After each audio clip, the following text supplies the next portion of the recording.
Welcome to Crank the Third. My name is Trevor Young. This is the podcast where we explore the entrepreneurial and creative side of life post 50. Boy, have we got a ripper show for you today. Indeed, my next guest, he embodies everything we talk about here on the podcast. His name is Andrew Baxter, also known as Billy, and he's a standout leader in Australia's business and creative worlds. Billy is a shining example of what it means to reinvent your career, to build a thriving portfolio of board roles, consulting gigs, and passion projects after decades at the top of his industry, which is in advertising and marketing. If you've ever wondered how to navigate a meaningful career pivot, stay relevant, and make your experience count in new ways, you are in the right place. You're going to love this episode. So let's jump into Billy's journey of transformation, growth, and making an impact beyond the corporate ladder.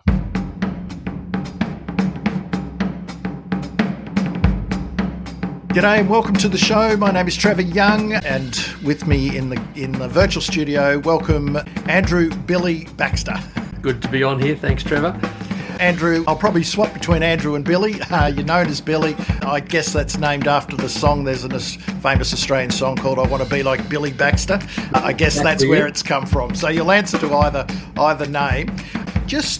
I said from the outset that, we're going to cover a lot of topics today, and I think you are a terrific, I'd say, a case study in career reinvention, professional pivoting, and also building a meaningful career post-corporate or a portfolio career post-corporate. So I want to dig into a lot of that, but just for context's sake, we'll dig a little bit into your backstory in a minute, but what are you actually doing now? Because there's multiple things. I want people to get a handle on the types of things that you're doing right at this minute. Yes. So on my board portfolio, I've got a number of boards. I'm the chair of Australian Pork, which is the $6.9 billion pig industry here in Australia.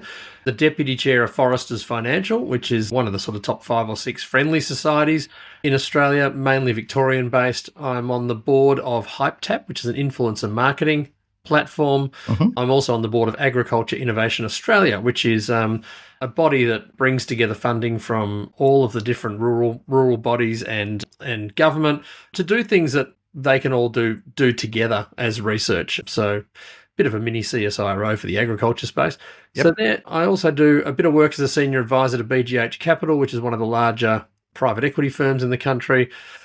And then I've got a couple of sort of not-for-profit roles. I'm the deputy chair of the Sydney Symphony Orchestra, which is, one of the top sort of 12 to 15 orchestras in the world. I'm also on Oz Harvest's board, and I'm also on the Queen's Fund, which is a 130-odd-year-old charity out of Melbourne. So it is a classic portfolio as well as all that. So that's my board stuff, and then that's just your boards. Yeah, and then I've got a great little management consulting business called the 24-Hour Business Plan, where we help corporates do sort of succinct, actionable, practical business plans for growth.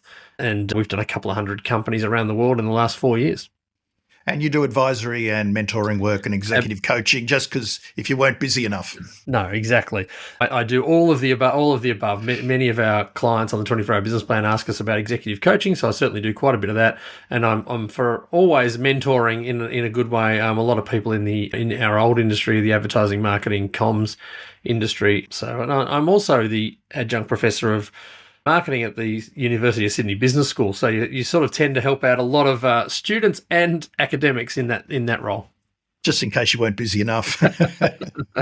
And you've squeezed time in for this interview, so I appreciate that very much. So that's, I just want people to get a feeling for, because I think you're almost the poster child for what this podcast is about, which is, really exploring the entrepreneurial and creative side of life. For people who have been probably 3 decades in the business, in the trenches, in whether they've been running their own show, they're entrepreneurs, running their own business, or, going up the corporate ladder, which you've done. And now you've switched that into, you are the business, plus you own businesses as well. Tell me then, let's go a little bit of backstory, because I want people to sort of get a good feeling for how you've come up the ranks, and your background is in more so marketing and advertising. Can you give us a bit of a thumbnail sketch of your potted history, your professional history? Yes. Did a marketing degree at Monash University back in the late 80s, and then went into corporate in the early 1990s. My first role was in sales at Gillette. I mean, there weren't many marketing roles back there. They were well sought after. It was also just after the, one of the downturns, sort of at the end of 1990. So went into sales. Great time learning a lot from a sales point of view. Then went across to Young and Rubicam, which Y&R, one of the big sort of advertising agencies at the time. This was about 1993 as a young account manager. Lucky enough to work on the Nintendo Chupa Chups Converse accounts, Lego's Pasta, and had some amazing times. Then rose through the ranks at Y&R in Melbourne, up to sort of being a group account director, and then moved to Sydney as the head of client service. So I ended up doing about 10 years, just under 10 years at Y&R, and that was great fun, a lot of amazing and well-known campaigns. And then went across and went into an advertising agency in Melbourne called Advertising Associates. One of the guys I went to school and uni and played footy with, his father and two others had owned an agency called Advertising Associates, and they were sort of wanting to lean out. And Brett and I went in. Brett still runs that agency to this day, so it's a great sort of boutique agency down there in Melbourne. So I did 2 years there, and then went back to Sydney and joined Singleton, Ogilvy and Mather. Sort of running some big accounts for them and being the executive director, which was like being the sort of second in charge of the office. And that at the time I think was the biggest single office in the country, about 300 people. And then after a couple of years there was quite a few businesses that STW, or now WPP, had bought in Melbourne, and they wanted to merge a couple together. That was Singleton, Ogilvy and Mather, Badger and DT Digital. And that's what is Ogilvy today, and DT Digital is now AKQA. So it was quite a big merger in the sort of the mid-2000s, 140 odd people when we merged. Within a couple of years, it was 300 people, so it was a great success story in Melbourne. So that was sort of, almost another 10 years at Ogilvy on top of my 10 years at Y&R, with a couple of years at Advertising Associates in between. And then went across to Publicis to head up what was the old Mojo business. It was called Publicis Worldwide by then, ended up on the regional board, the global board, and then eventually was the sort of executive chair of Publicis Communications, which was pretty much all the Publicis group of companies outside of a couple of the media agencies. So, yeah, that was my journey over sort of 26 years in agency land, but, 10 years at one, 2 years, 10 years at Ogilvy, then 4 years at Publicis at the end before I stepped out into this portfolio career. Fantastic. And for people who are listening who might not know much about advertising or marketing, these are very big agencies and either big Australian agencies or more likely big Australian agencies, but they're part of a global footprint.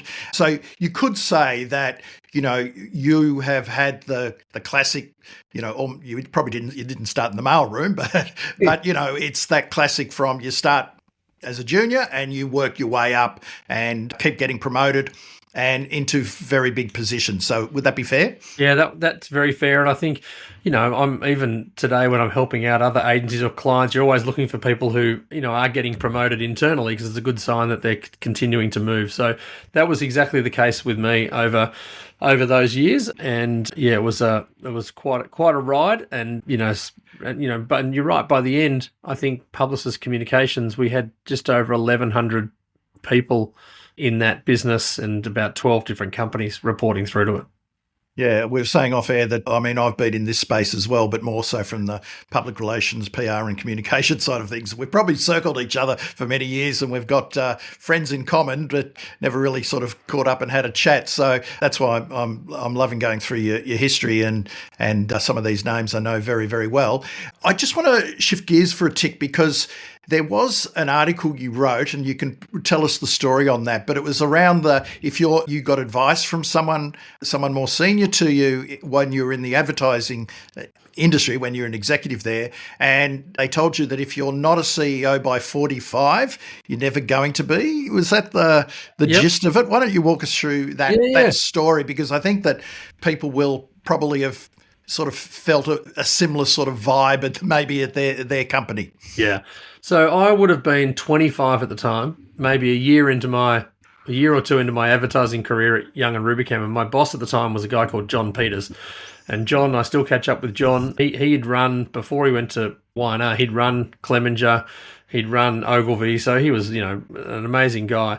And he would have been about that age of 45 at the time. And I remember him sitting myself down, and I think my cousin Mark Code was there, who now runs IPG, as you know, and sat us down and said, look, if you two don't sort of think you can get to running an agency by the time you're 45, then you might need to be looking for some sort of second career. So he was effectively saying it doesn't matter, how good you've been in the past, but advertising is a bit of an ageist game, or was back then, and you could argue it potentially still is now. And he effectively was saying, I'm sure he gave some sort of, like, for the AFL supporters, Brownlow medal analogy, where he said it doesn't matter if you've won 1 or 2 Brownlows before the age of 30 in the AFL. If you have one bad year after the age of 30, you're pretty much out. And the thinking was the same on the advertising side. So I never forgot the conversation. He was effectively saying, look, you should be thinking about a second career beyond 45, because not many people make it. I got through to 50, and luckily still doing very well in the agency and was able to get out on my own terms. But I think a lot of people do get shuffled out, and he was right at that sort of 45 to 50-year-old mark, and then it's very difficult to remain in the agency. So I do remember at my 40th birthday reminding him of this story, and he had no recollection that he'd told me that these things, these pearls of wisdom 15 years ago. But I was telling him at my 40th because I'd just gotten onto my first not-for-profit board at that point, and that was my thought about a potential second career at the time, was to go into the board world. But to do that, getting a bit of experience for sort of 5 or 10 years in not-for-profit boards to see whether I liked it, they liked me, and so, sort of preparing in a way for the future. Oh, that's a good point. So you were doing board roles while you were still in the advertising world? Yeah, I did 10 years of not-for-profit boards. Yep. Some reasonably well-known ones. I was lucky enough to end up being the chair of the Song Room, which puts music, drama and art programs back into primary schools that don't have them. I also was the chair of the Lord Mayor's Charitable Foundation, which is one of the biggest community trusts in the country. So, they were terrific boards to be on, and then obviously stepped just before I left Publicis was when I went on to the Sydney Symphony Orchestra board. So had a long history of and sat on a couple of sort of smaller sports boards as well along the way. And my thinking at the time was that if I'm going to give my time for free on not-for-profit boards, that I wanted those things to be in areas that I was passionate about. Yep. So at the time, I sort of chose education, arts and sport. Education because I was lucky enough to get a scholarship to go to a good school in Melbourne, and arguably would I have ended up getting many of the opportunities I got if I hadn't gone through that school. The arts because through going to that school, I was the weird kid who was in the school footy team, the school aths team, the school orchestra and the school play. And I can assure you in the mid-1980s that wasn't a done thing, but also, creativity is such a huge part of the advertising industry, so I was pretty passionate about that. And then sport, I'd had a pretty strong background in a couple of sports, all the way through to my mid-30s in one of them, in playing sort of AFL at a reasonable level. So they all were big parts of my life. So I thought, well, if I'm going to give back, if I'm going to test out whether boards are for me, I may as well do it in areas that I was passionate about. And some people are passionate about medical charities because, they've had a family member or themselves affected by something and they get very passionate about it. And that's great. That's great too. I think you just got to figure out what your interest areas are and how you can help. And so walk me through, if you can remember, this is obviously a conscious decision because you're picking these types of arenas, the education, arts, sport. Do you reach out? How do these opportunities come to you? Now, you're a man about town. You're doing stuff. You've got a good name. Opportunities and doors will open for you. But to be able to plot and plan the types of advisor or board roles that you want, how did you go about finding those? Yeah. I mean, some found me post playing AFL. One of my old clubs that I played for in New South Wales, were looking for another board member. So I ended up, going onto that board. It was a smallish club, but still, good to understand how boards worked. And then I sort of had decided around that age of 40 and I'd mentioned it to a few people that I was, keen on a not-for-profit. And Rod Bennett, who was one of the founders of Badger, who we'd gone through and merged into Singleton, Ogilvy and Mather, Rod had been involved with the Song Room and a couple of other charities. And I think he might have even been on the board of the Song Room. And he sort of said to me, why don't you go and, you're passionate about the arts, you're passionate about education. This combines both of them. Maybe you should have a think about it. So I met them and, within, a few months I'd gone on the board and I think within a year and a half I became chair. So So that was that one.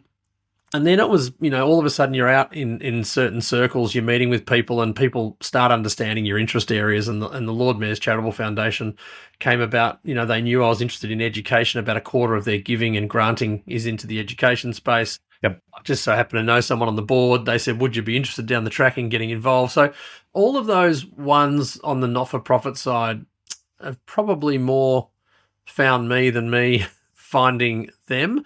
But I've got some other friends, particularly when I talked about that medical space before, that they've been passionate about, and they've reached out to organisations, and then, they of course would love to have senior people onto their board. So I think it's a bit of both. But I think it's more putting the feelers out there, letting people know what you're looking to do and interested in.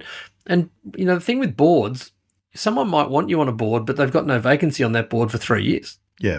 So there's a timing thing that comes with boards as well. But it was a fairly conscious and disciplined, decision to get into it. And then certainly when I made the transition later, I went through a very disciplined process to figure out which professional boards I was then going to go on to. Of course. I'm just trying to think, it's kind of like intentional serendipity, if that's possible. Yes.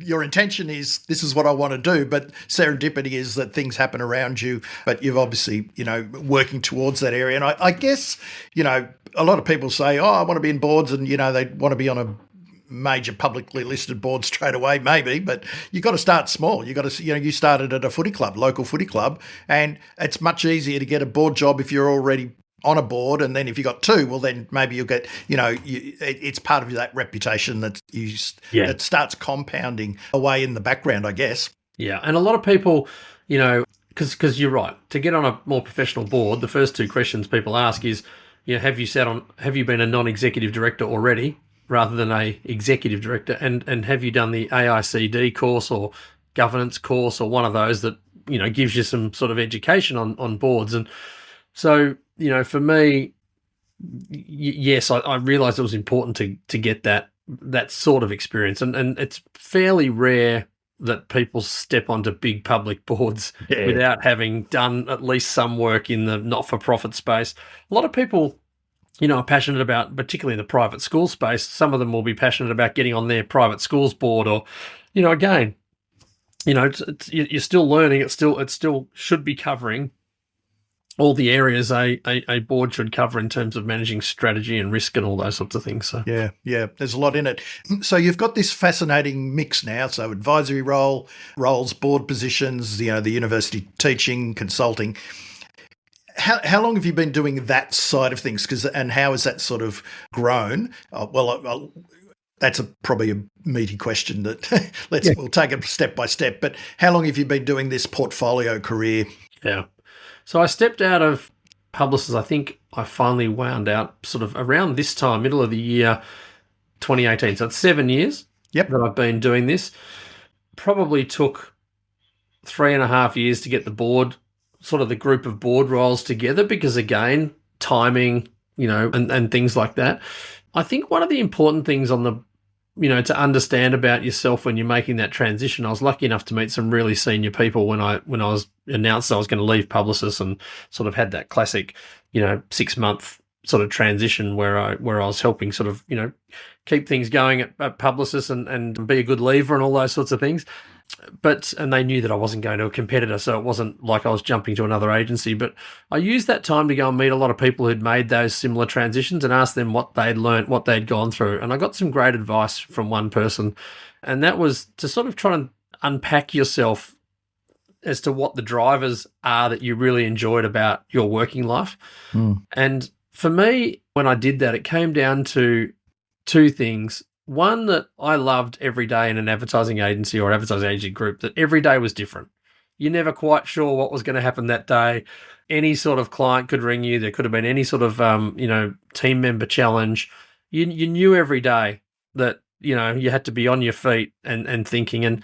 And the other part that I really enjoyed doing is, and I suppose as a marketer by trade, you love growing things. You love growing your clients' businesses. Yep. You love growing your own businesses. You like turning businesses around. So I sort of as part of this conversation with this person, went, and then they rightly said to me, you know what, your board and your portfolio career should be diverse, and it should be around growth and turnaround. And those two things are the commonality of that portfolio I explained earlier. They are deliberately diverse. Like some people will go, I'm just going to do, 3 boards in financial services, because that's been my history. Yeah. That would, I'd get a bit bored doing that. I quite like that, my head can be in and out of different things. I can compartmentalize quite quickly. I enjoy keeping the brain active on a daily basis through that. Now, there is clearly predictability in many of those roles. Yeah. But at the same time, to 1 minute to be talking, with PE, the next minute talking about an elite symphonic orchestra, the next minute talking about, investment, educational funeral bonds, and the next minute talking about the agriculture industry. I mean, I actually, it sounds weird, but I love that. You must be fun at parties. So what I'm sort of hearing is that, you've got, as you said, you unpack yourself. What sort of things do you like? I mean, there's some people who'd freak at having to juggle so many different diverse topics and everything, and clearly they would know that, and to stick with your strengths. I mean, I guess the other thing is, you touched on earlier about ageism, and particularly coming from advertising and marketing, ageism is still it's probably a bigger issue today than ever before, and we're seeing that obviously now with the introduction of AI, and obviously, from a corporate perspective, margins are pretty thin. So, when you're experienced and you've got a lot of wisdom and a few grey hairs or no hair at all, male or female, you're out, you're probably out the door because you cost too much, and they can give it down to more junior people. But that happens in all industries now, and it's only exacerbating through AI, as I said. Tell me, how important is relevance? Because you get to people, technology's moving so quickly, life's moving, it's high velocity in the professional world, in the commercial landscape. How important is it to stay relevant, and how do you think people should be doing that? How do you approach that? Yeah, I think you have to stay relevant, and, marketing is about curiosity at the end of the day. It is. And I do talk about the fact that the fundamentals of marketing have not changed, but how we execute marketing's changed forever. And it continues to change on a daily, weekly, monthly, yearly basis. So, I was more of that type of person that wanted to stay ahead, that wanted to be understanding where this world was going, and still do. I read a lot of them, and I've got a separate email account that every morning when I wake up, it's just got all my subscriptions in a lot of those areas that I'm looking for, and I probably spend half an hour powering through those. I'll send a few of those off to potentially clients if I've seen something that might be relevant to them. And then my writing back, between 2013 and 2020, I think I wrote 70 columns for The Australian on where marketing was going, trying to explain marketing in layman's terms. I was one of those people that would often get asked by CEOs and board members on the quiet, oh, hey, can you just explain, that my marketing team are talking about this, and this. Can you just sit down for 10 minutes with me and explain what all that means and what we should be doing? So you become a bit of a trusted, voice or advisor with them. And so that was my way of staying ahead, with constantly writing those articles. Nowadays it might be, doing some podcasts or whatever else it might be. But, I think you've got to stay ahead, and it's challenging in the marketing world. It's challenging in many other worlds. It just so happens that the digitization of, marketing has been huge and continues to be, but just about every other category, whether you're a manufacturer, a food company, a retailer, a tourism operator, whatever it might be, this wave of digital and technology is affecting every industry, and you really need to understand, how best to utilize that to continue to grow your business. Yeah, and you also, mentioned there that, it's yes, there's the digital side of things, but it's interesting how people who are talking to you on the side, some of the corporate people, they're probably 2 or 3 steps removed from what's going on. You use the word curiosity, which I think is one of the greatest attributes anyone can have. And obviously you've got it naturally? Do you think curiosity is something people can develop if they've, I guess if you've been in less than an entrepreneur who's been out there, doing stuff, building businesses and constantly aware of what's going on and trends, etc. That's how you stay alive in business. Yeah. But, in corporate, you've got these walls around you and structures and hierarchies and, all of that sort of stuff. You can get a little bit removed from day-to-day business. How can people keep stoking that curiosity and as you say, to stay relevant, because it's so important today? Yeah. I think first and foremost, no business has ever existed without a customer. So you need to be curious about your customers and what they're doing and how they're acting. And I remember getting a great lesson back in the day, early days in my ad industry. We all hopped in someone's cars and we went out to Knox City and we just sat outside the gaming shop where people were buying Nintendos and Segas, it would have been back then, and probably even before PlayStations, just to watch and observe what people did. Because until you truly, and obviously within the agency and marketing world, you used to run a lot of focus groups as well. But so first of all, you've got to be curious about what your customers are looking for, because in today's world, what they were looking for yesterday can be very different to what they're looking for tomorrow. So It's always staying a step ahead of that. I think then there's the curiosity around, how to most efficiently run your business, and what sort of technology or systems and processes can you put in place to make that organization as efficient as possible. Because again, it's one thing to drive the top line results, it's another thing to drive the bottom line and ensure that you've got a very profitable and sustainable business. So I think curiosity can come in many forms, and the other part is talking to your team members, because they're the ones that usually know lots about both of those things, whether it's customer or internal. So I would be forever having coffees with clients, team members. Parts of my days back in the agency world was lots and lots of coffees to understand as much as you possibly could. And that could have been graduates, it could have been really senior people. It didn't matter. You'd always learn something from every conversation. And what I heard you say earlier about having a dedicated email channel, I've got one myself. It's for subscriptions. So it's a Gmail account where I put my subscriptions through, and I don't read that every day. I let them accumulate. But you just say you're reading half an hour every day and sharing that knowledge as well.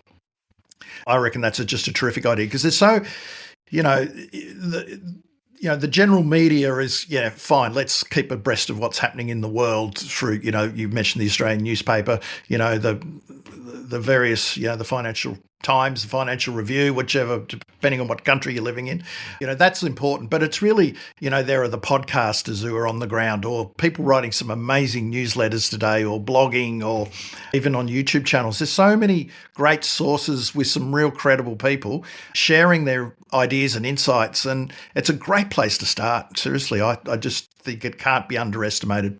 Yeah. And I think finding the channel that you are most comfortable taking all that info. I mean, if I think about the difference between, reading, listening, or viewing, for me, I probably still lean more toward the reading side, scanning through things, reading things quickly, and then probably, listening and then watching, because if you're always on the run, it's a bit harder to watch things than it is to sort of listen. So, everyone's different. Some people just purely like watching videos to take in all the content as part of their curiosity. So I think, whatever you're doing, you need to realize that everyone's a little bit different, and you need to cater for all of them. Yep. How long do you say that you mentioned that it's been 7 years since you sort of left the full-time corporate gig and built this portfolio career. How long do you think it took for you to reinvent to the point where I've left that behind and I'm comfortable where I am now and I'm making an income and I'm enjoying myself and things life's pretty good? Yeah. I think my wife still looks back and says that I was completely crazy at the time, because could I have potentially done another CEO job at a big agency group? Yeah, I could have. But I just knew that if I did, I was going to be doing the same transition 2 years later or 3 years later or 4 years later. So I thought I may as well make it now. So I think, it's you still want some stability. And when you do sit on boards and have regular advisory work, you're still getting a monthly salary. Mm. It just so happens it might be 3, 4, 5, or 6 Yep. different salaries coming in that add up. So it probably took me 3 to 3.5 years to transition properly, where you were starting to fill your days pretty much. And part of this for me was, in this last phase of my career, was to make sure also I took some time off. And so part of how we try and juggle things is to have sort of 8, 9, 10 weeks holiday, when you're doing your own thing. And boards don't meet in July or January because of holidays. Most people don't want to run an executive team workshop at the same period of time for the same reason. So you naturally get these breaks. So in a way, I'm working just as hard through the rest of those, 43, 44 weeks of the year. It's just, you get a chance to take a little bit more of a break along the way. So it is a bit of a transition. I think in terms of your identity, I think there's still people that I think it's more about yourself. Like, Yep. I would always say, yes, I ran the big ad agencies and I was a marketer by trade. I still get asked to do some consulting and advisory work in that space, more so for, I don't necessarily have the time to go out and do some of that, but occasionally I'll have old friends or colleagues who will say, look, I really would love you to help us out. And then it's interesting with the board role, the skills you need on a board are different to what you've needed as an executive. And so unpacking that and understanding that, the roles a board might be more interested in is that you've run 1,000+ person professional service firm. The people and culture side. All boards tend to have a committee around nominations and remuneration or people and culture. So many people who've been in accounting firms or been bankers or been lawyers haven't necessarily run, huge people organizations with all the permutations and combinations of things that can go right or wrong. What does good culture and ordinary culture look like? How do you pick that up? So sometimes I think when you transition, some of the skills you've probably downplayed in your executive career can be upplayed in your board career. So I think it's interesting. also understanding that as you go forward. And then the 24-hour business plan, I do joke that it was an accidental business. I had no intention to set up a business on the side. I just kept getting asked, could I help with people's strategic plans? And, all of a sudden I thought maybe there's a business in this, and off we went. So that gives you another persona in a sense. It's as a former CEO who's helping companies with their strategic plans. Again, a skill that I had from running the major advertising agency groups, but was more important than that's probably. So all of a sudden, if you said, people management, strategy of a business, marketing at the moment, probably marketing's coming along third in my focus areas, even though I'm still very passionate about the industry. It's just you're more sought after for those other two skills. Walk us through the 24-hour business plan, the business. Yeah, look, as I said, it was started accidentally. I kept getting asked by former colleagues and clients, could I come and help run their strategy days? And, I've always enjoyed being a participant in strategy days, or sometimes facilitating them. So went through a phase of probably across 2 years where 20 to 25 people approached me to do that.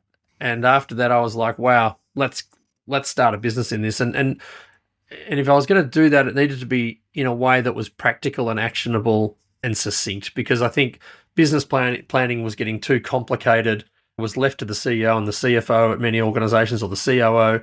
And, my take was, how do you just get a really simple to understand plan together? So I took the best of what I'd learnt over the years.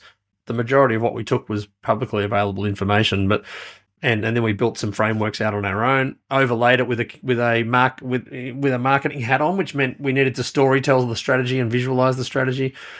So what the 24-hour business plan is it's 4 6-hour sessions, hence the 24 hours, to help you write your 3 to 5 year plan. And we spend the first 2 sessions on that longer term plan. Where's the market context? What's your strategy on a page? All the things you'd expect in a plan, your purpose, your core offering, your vision, your culture, your values, your growth plan. What are your options for growing over that period of time? And then we spend the last 2 sessions going, well, if that's your longer term 3 to 5 year plan and you've articulated it really well and you've been able to visualize it so that people can remember it, what do we need to execute with excellence in the first year of that plan? And we've got a model we call the 8 pillars of executional excellence.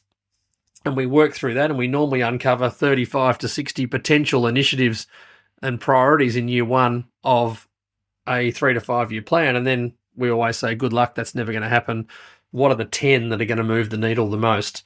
What are the 10 most important ones to get us through this first 12 months and set us up for future success?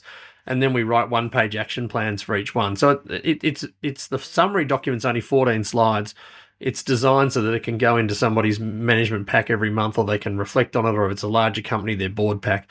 We still give the 150 to 180 slide version back to people because often they want to go back later and look at the detail of what was talked about in some of the workshops. But that's effectively it. It's a very easy, succinct, practical, actionable way to get a business plan written and enable, CEOs to hold their team accountable and get them involved, aligned and focused. Because, when you just write a plan yourself as a CEO or a founder or even if you're the CFO helping the CEO out, if only one or two of you have written that plan, the rest aren't going to buy into it because you're being told what the plan is as opposed to being asked and involved. So, yeah, look, in a way, I just created something I wished I'd had as a leader.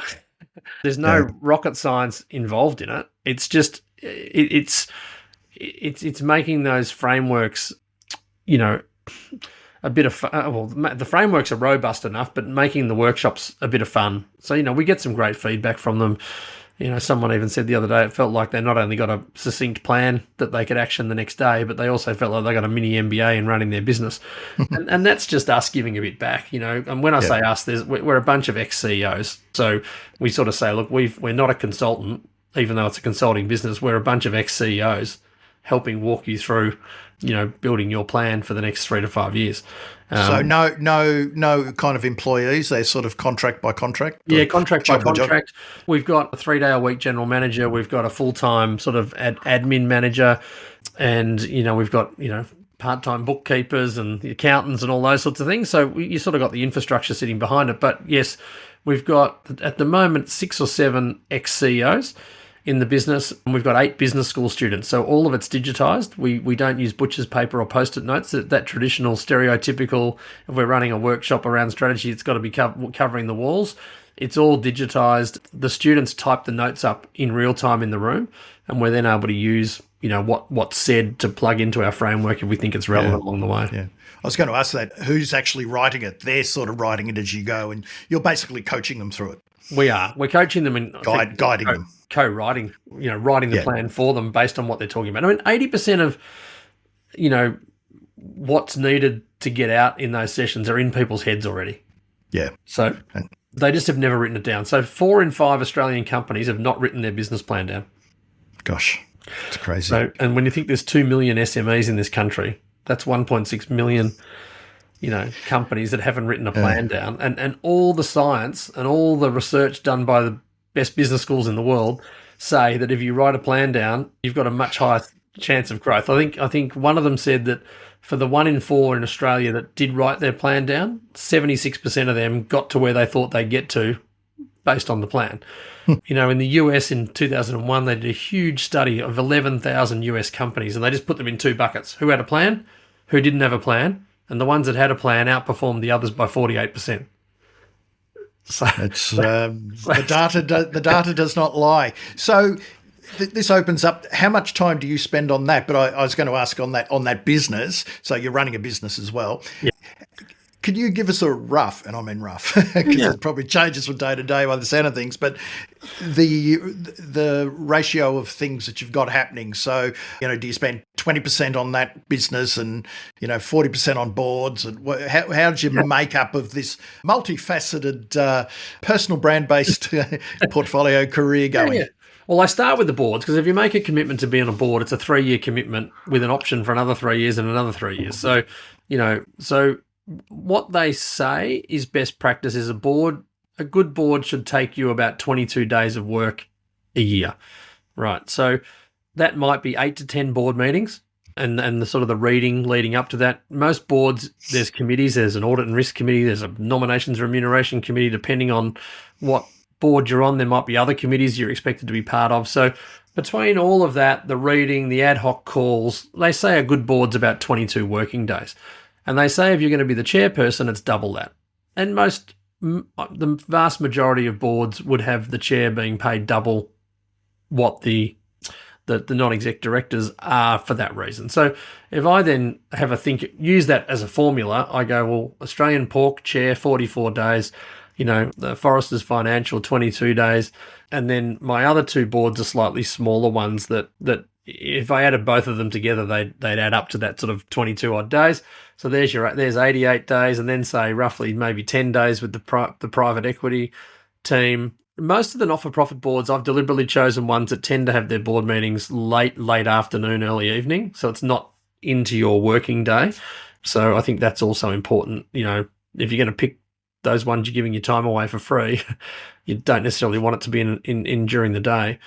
So all of a sudden I'm up to say 100 days. Well, that's 20 weeks of the year, or that's about 40%. Like if you want to work 44 weeks of the year at 5 days a week, there's 220 days. So you can start playing around with all of those things to get back to where you need to be. So, when I was on a couple of other boards until recently, I was probably more doing 3 days a week on average on boards and 2 days on my business. I'm probably going back to closer to 2.5 each now because the business has started to get bigger. Requires a little bit more of my time, and I've come off a couple of boards to allow for that. So I'm very cognizant of the time required to be at your best in each of those roles. But I think you can go backwards and figure out. And that's one of the questions people should ask if they're thinking about boards is, what is the time commitment? Because some people have got a far higher expectation of time commitment for the salary they might be paying. And sometimes a not-for-profit board, if they're not organised or not run well, can take up a huge amount of your time. Yeah, good points. And so the business, are you actually delivering part of the delivery of that, or more so the business development of that? Probably up until 2 years ago, it was really just me and a couple of others and so I was probably doing 85% of the workshops. Last year I did about 50% of the workshops we did through the business. This year I'll probably do about a third. So I'm pulling, I'm doing less at the workshops, although many of our customers come back for an annual refresher, a 1-day session with us. So that certainly, I don't want to let those clients down. So I make sure that I'm continuing on because I've got the knowledge of that client. So I'm getting a lot of work in that sort of repeat, refresher style workshops. So yeah, it's, and obviously business development's part of it. Speaking, I've got a speaking event tomorrow that I'm doing. We ran an event for some of our customers and potential customers last week. So yes, there's a bit more about me being the CEO of the business and getting out there and putting the word out there on behalf of everybody. We've launched in Singapore. We're looking to launch in the UK and the US with that product. So that's going to take time, and the only person that can do that's me. But we've got some incredibly well-known former CEOs and great facilitators that arguably are better facilitators than me in the room, and a lot of trust in getting them to do a lot of those workshops, which they love doing. And you're doing one-on-one executive coaching now. How do you find that? I find it's really rewarding. I've always done it sort of, more ad hoc pro bono for many, former colleagues or in the not-for-profit space. So the marketing academy. So I've done a lot of marketing people over the years, but to be executive coaching some CEOs, all of the ones I'm currently doing, people that have been through our 24-hour business plan and afterwards, might say, oh, look, I've never had really a chairperson or an advisor, and you now know our business, and I'd really like to just spend a couple of hours with you a month to do that executive coaching, and so that I can ask you the questions I can't really ask anybody else, but because you know our business, you'll give me a fairly straight answer. So I'm really enjoying doing that because you can see people grow, and I do feel like those sort of executive coaching, mentoring type things are probably 12 to 24 month engagements, because there becomes a point where you've covered most of the things that you want to cover. You've hopefully passed on a lot of the knowledge you can pass on. So yeah, look, I can't, if I'm adding up those hours from before, I make sure that I don't take on any more than 5 a year. At the moment I'm doing 4. and I'm sure over the next 12 months, a couple of those that have been going for 12 to 24 months will come to a natural conclusion, and then I might pick up another couple. So, but certainly, look, it's interesting because you can do these things in a very structured way. You can do them sort of a bit hybrid, and you can do them where it becomes, where you're sort of asking the mentee to come prepared to say, well, what are the 3, 4, or 5 things you want to discuss this meeting? For whatever reason, most of the people I'm working with right now are following that ladder. They'll come with 3, 4, 5 questions or things they want to talk about, and then you sort of end up having a 15, 20 minute, 30 minute conversation about each one. Yep. And so there is in a sense a bit of structure, but I think the best relationships is where, as the mentor, the mentee's helping drive what they want to get out of it. Yes, it's not about the mentor. It's probably less coaching and more sounding board and mentoring and that side of things. Yeah. So, do you still consider yourself to be ambitious? Yes. I don't think that's changed from whether I was playing sport, in business. I mean, the advertising industry is a highly competitive industry. Indeed. I think last time I looked, there's 9,300 registered agencies in Australia. Now, yes, there's probably 150 of a decent size, and the rest are 1, 2, 3 person bands. But anyone can do, these things nowadays. So I think it's always been highly competitive. So you've needed to be ambitious, and I think now with this business 24-hour business plan, I've certainly got a bit of ambition around that. But also the boards I'm involved in, you've got to remain ambitious.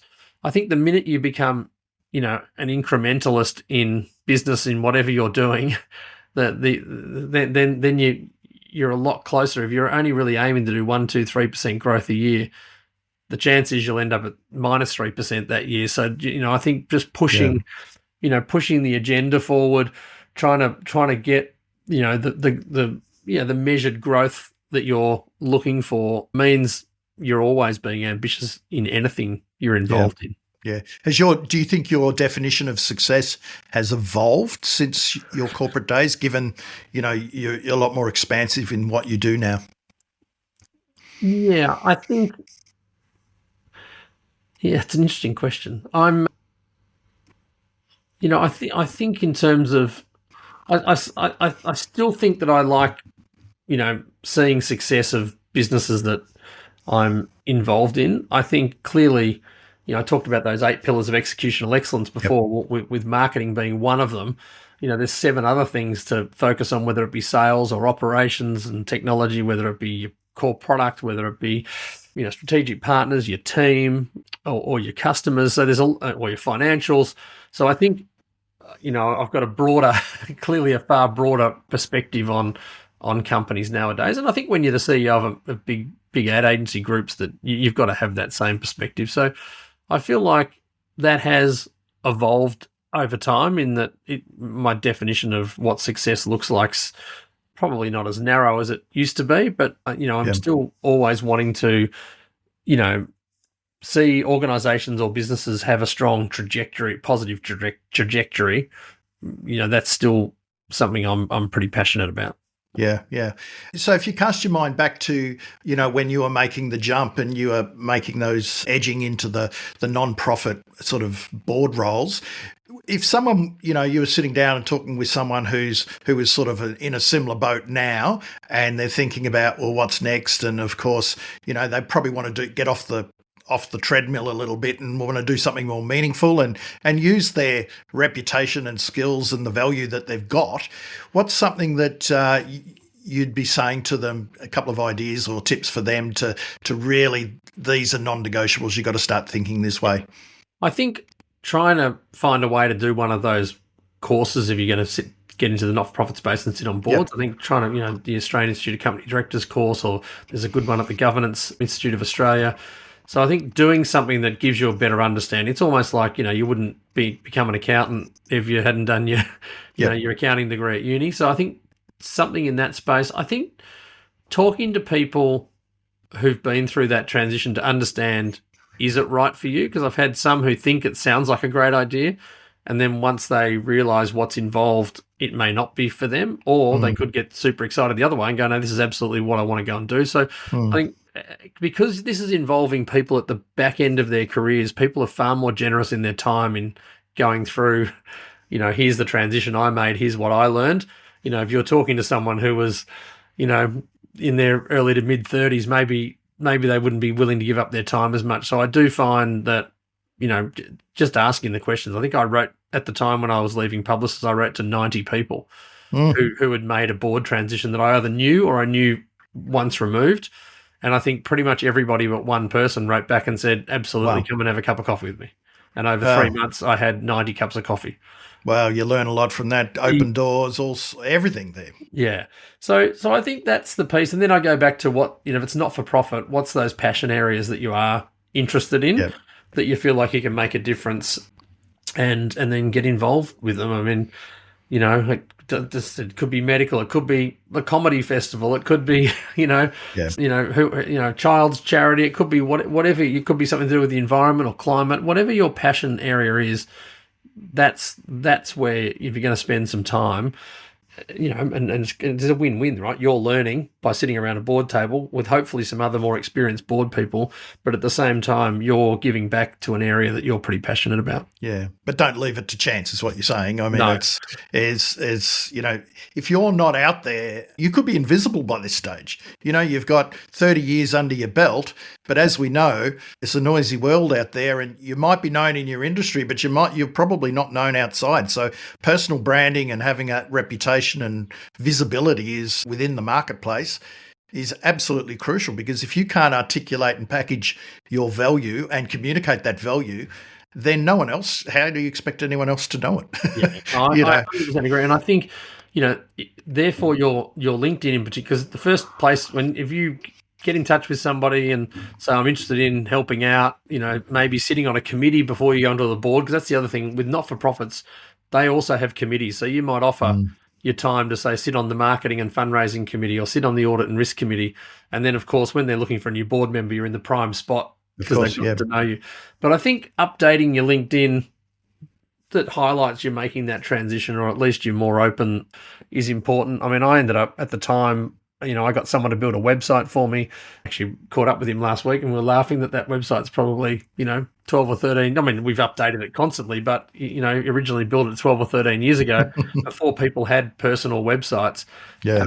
And I think the one thing I learned from that experience was to just be a bit more open about other things that, people don't know about you to put on your website. So it's just not just a corporate website. I mean, on my website, my son and I are quite passionate photographers. I mean, I've got my 50 favorite photos that I've ever taken sitting on my website. Far too long ago, I did a bit of AFL commentating, and so I've got my AFL commentating reel sitting on my website. If you go hunting around, it's got the book I wrote or some of the articles I wrote, way back when. So it just provides a bit more flavour to who you are, so that when people go, this person they're going to go and look for a website, they're going to go look on your LinkedIn, and you need to have something that's credible and interesting and telling your story well, sitting there ready to go. And be found when someone Googles you, or more likely using ChatGPT to find out about you today. Yes. That's a whole different ball game. That's a whole new 5 episodes, I reckon, that one. And sort of finally, I want to just quickly unpack the. I wanted to talk to you about your website because you have got one, which is really important. But I guess the one final thing is that, people are. It's not just boards, it's consulting and mentoring and coaching and advisory work. And that's probably, if you've got a heap of experience, there's that side of things. But, you might have a business idea and you started off as a side hustle to the rest of your consulting and advisory work. So, that's one way. Or collaborate. I mean, I know you're collaborating in as much as you've got a business and you're bringing other people in. That's your networks. And I've heard this about you. You're one of the most networked people ever. You are incredible. You have an incredible network. And so, keeping those networks alive, there's that saying that your network is your net worth, or your net worth is your network, one of the two. And can you just, finish up here on networking and the importance of continuing to build and develop and nurture your professional network? Yeah, I think it's super important. I think I used to watch my dad, he seemed to know everyone as well. And that was always a good role model, whether it was him in business or some of the other things he was involved in. So for me, I think the piece about networking is it's got to be authentic.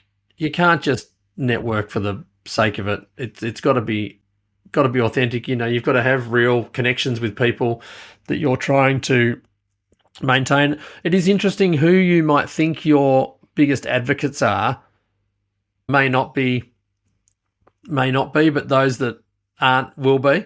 I think when you step out of the corporate world, it's a little surprising who are the ones that are recommending you more than others. Some might be old colleagues, might be friends, might be, who knows who it might be. So I think understanding who those true advocates are, and then that broader network, because again, you have one cup of coffee with somebody, they tell 5 other people about the coffee you had. There is that, butterfly effect that goes out there. It's the quickest way. I mean, I used to joke when I used to interview so many people when I was at Ogilvy and Publicis. As the CEO, I would usually interview people first.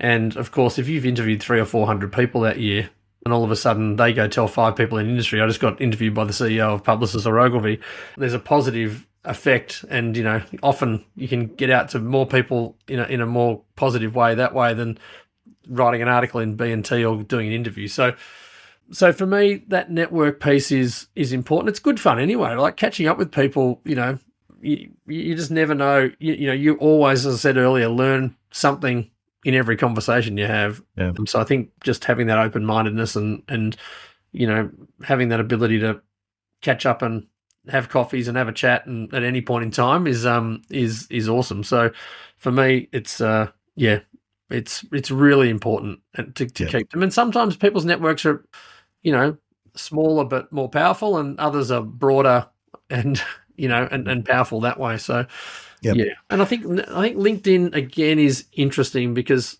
some people will connect with anybody that asks them to, and and I tend to only connect with people that I've met along the way or want to meet, or students. I will, if a student writes to me and says they want to connect, particularly a marketing student, I'll always say yes. So I think nurturing your network within a format like LinkedIn is also important. Or curating. Yeah, terrific. Curating, yes, indeed. LinkedIn's a different beast today, and as it will be tomorrow, but what goes to, it's your shop front, and it's so important to be sending the right message in the headline and the photo and all the elements, and to build upon it and make it the best shop front. There's so many opportunities within it. I'm on it half an hour every day probably, and I look at people's profiles all the time, and I reckon 80%, 90% of people haven't done it well. And it's the low-hanging fruit. It's the area that you can improve, and what will people find? Will it do the professional you justice? And it's the same with the website. I'm a big believer in having your own URL and own website, and that might be right for some people, but I think you just got to be found and that side of things. Speaking of which, your website is at andrewbillybaxter.com.au? Yeah, andrewbillybaxter.com.au, and the 24-hour business plan one's just 24hourbusinessplan.com.au. So easy to remember. Easy to find, and you can read many 50+ articles on your website and see the many photos you've taken as well. Andrew, mate, this has been a really terrific conversation, really inspiring, and I think there's just so many insights and ideas and tips and lessons just from our long chat. Thank you very much for being part of the show. No worries. Thank you. Thanks for having me on.